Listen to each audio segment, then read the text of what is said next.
this is Srinivas. Welcome back to my channel KSR English. Now I am going to tell 5 vocabulary words. Now, first one, detain. D-E-T-A-I-N. In the parts of speech, it is a verb. Detain means to take into custody or to keep someone in place under the control. That means hold, arrest or confined. అంటే ఒక వ్యక్తిని ఎవరినైనా సరే confess చేశాడంటే ఒక వ్యక్తిని అదుపులోకి తీసుకోవడము, తెలుగులో అదుపులోకి తీసుకొనుట అంటారు. కన్ఫైన్ చేయటము, ప్రిజన్ లో పెట్టడము అని అంటారు. టు టేక్ ఇంటూ కస్టడీ, కస్టడీలోకి తీసుకోవడాన్ని మనం డిటైన్ అని అంటాం. డిటైన్ కి ఆపోజిట్ ఏంటి? డిటైన్ అంటే take into custody, he is confine. ఇప్పుడు డిటైన్ కి ఆపోజిట్ ఏంటి? రిలీజ్ ఆర్ ఫ్రీ, వదిలేయటం ఆర్ అన్చైన్డ్ అన్నమాట.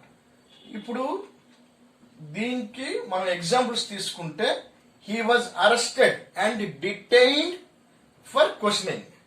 ఆయన అరెస్ట్ చేయబడ్డాడు మరియు అదుపులోకి తీసుకోవడం జరిగింది. అరెస్ట్ చేసి అదుపులోకి తీసుకోవడం జరిగింది. దేనికి? For questioning, for further enquiry అన్నమాట. ఏం చేశాడా లేదా అన్న దానికి అన్ని తీసుకోవడం జరిగింది. దానికి డిటైన్. డిటైన్ అంటే take in to custody. Simple గా చెప్పాలంటే టేక్ ఇన్ టు, అదుపులోకి తీసుకొనుట. ఏంటి ఇంకొక example, a suspect has been detained by the police for questioning.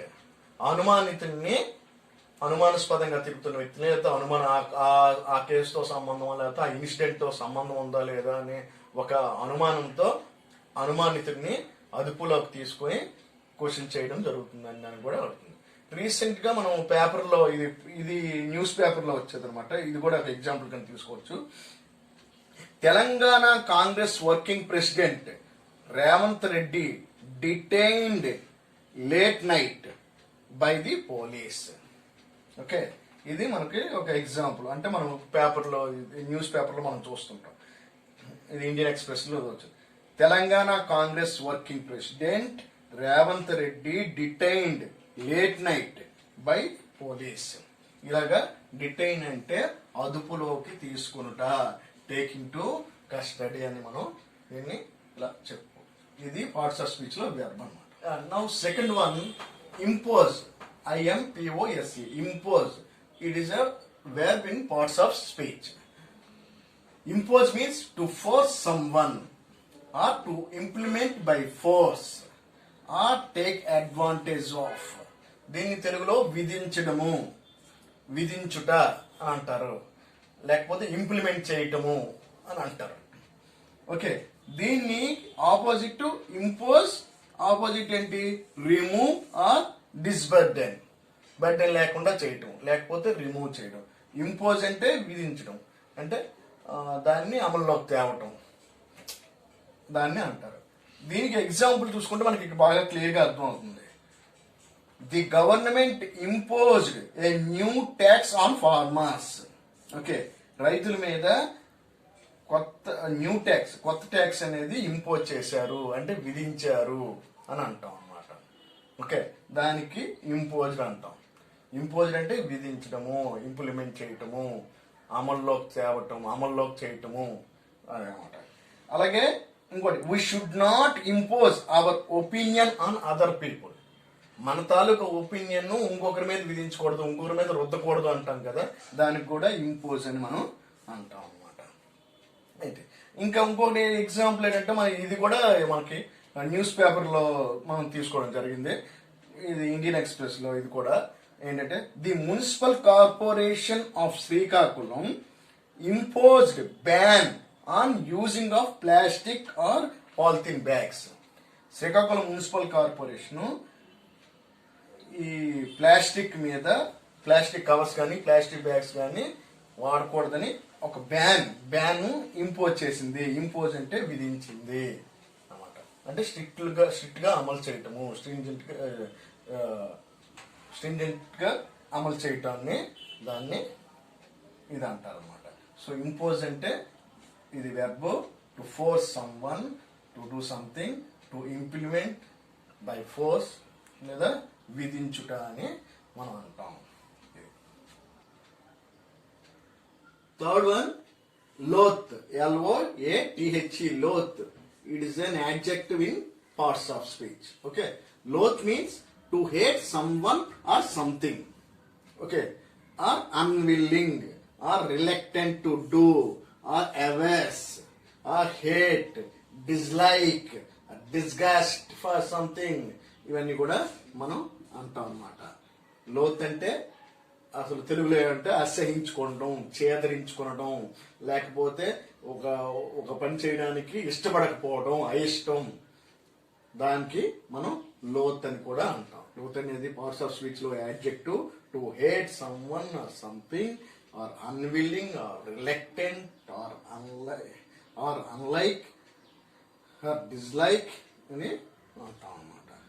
ఇప్పుడు దీనికి ఆపోజిట్ ఏంటంటే లోత్. లోత్ అంటే కదా, దీనికి opposite like, or admire, or love అని కూడా అంటారు. లోత్ లోత్ అంటే ఏంటి? హేట్. దానికి ఆపోజిట్ ఏంటి? Like, or love, or admire అని దీనికి ఆపోజిట్ అంటాం. ఇప్పుడు మనం ఎగ్జాంపుల్ తీసుకుంటే లోత్ అంటే ఏంటనుకున్నాం? Adjective, to hate some one, or dislike, or hate అన్నాం కదా. ఇప్పుడు ఎగ్జాంపుల్స్ తీసుకుంటే మనకు క్లియర్ గా ఉంటుంది. I loathe doing house work.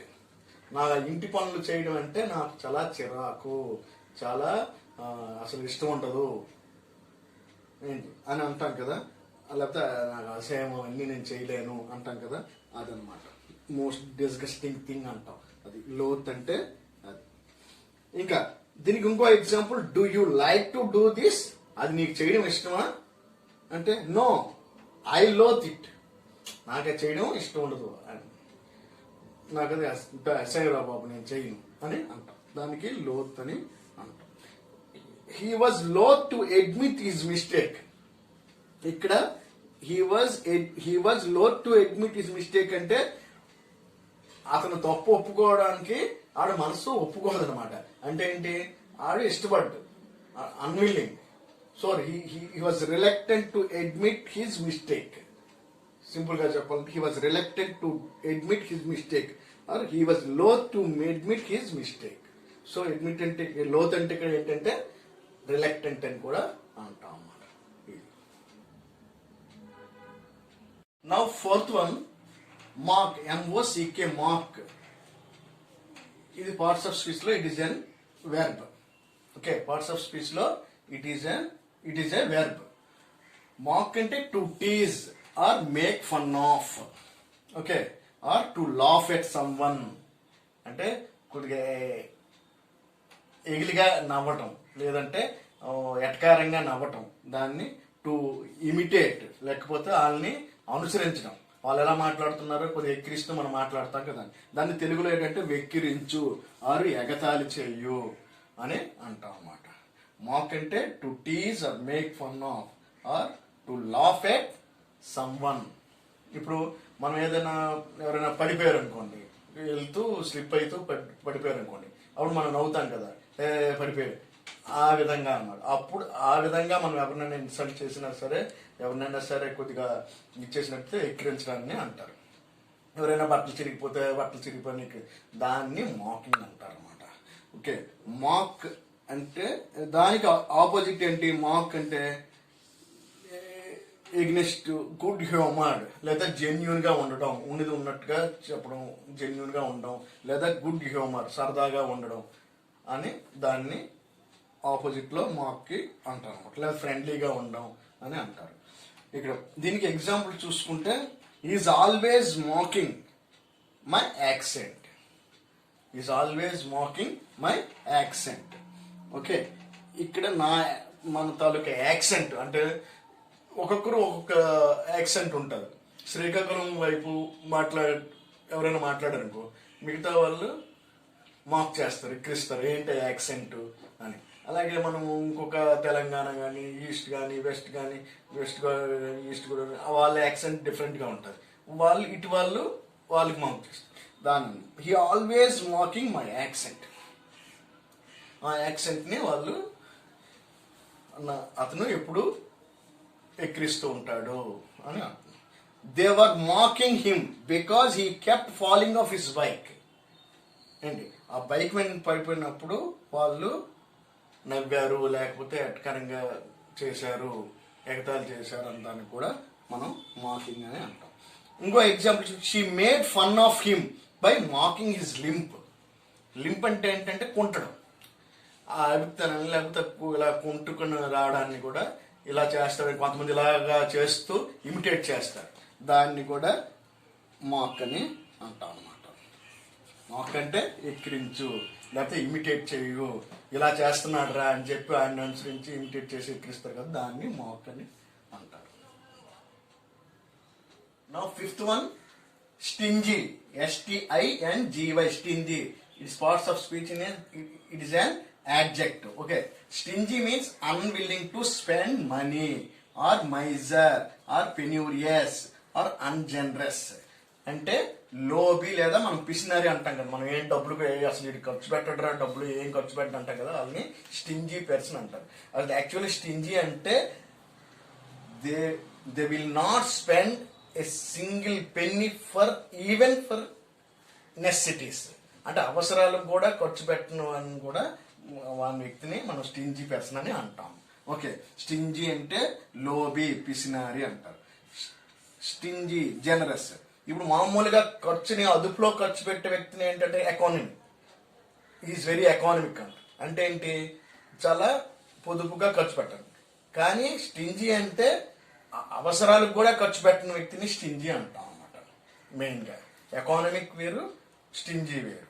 Okay, her father. మన ఎగ్జాంపుల్ తీసుకుంటే ఇక్కడ మనం ఆపోజిట్ స్టింజీ. మనం ఇప్పుడు ఎగ్జాంపుల్ చూసుకుంటే her father is very rich and stingy. ఆమె తాలూకా ఫాదర్ చాలా రిచ్, చాలా ధనవంతుడు, కానీ స్టింజీ, చాలా పిసినారి అంటాం కదా, అలాగనమాట. He is really stingy and never buys anyone a drink when we go out. మేము బయటకు వెళ్ళేటప్పుడు ఎంత పిసినారంటే ఒక డ్రింక్ కూడా కొని పెట్టారు అనమాట, ఎక్కడికైనా వెళ్తే బయటకు వెళ్తే. అంత పిసినారి అని చెప్తాం కదా, దానికి కూడా మనం స్టింజీ అని అంటాం. He is a stingy person and does not spend a pie even on necessities. Okay, ఒక్కొక్క పైసా కూడా ఎంత అవసరమైనా ఖర్చు పెట్టిన వ్యక్తిని స్టింజీ అంటాం. స్టింజీ పర్సన్ అన్నా సరే అంటే లోబి లేదా పిసినారి, మైజ్ అంటాం కదా, దానికి మనం స్టింజీ అని కూడా అనవచ్చు. Hi friends, you really like my channel, please share, comment and subscribe my channel, and please cooperate me. I will make more videos depend on your comments or feedback. Please cooperate me one and all. Thank you so much.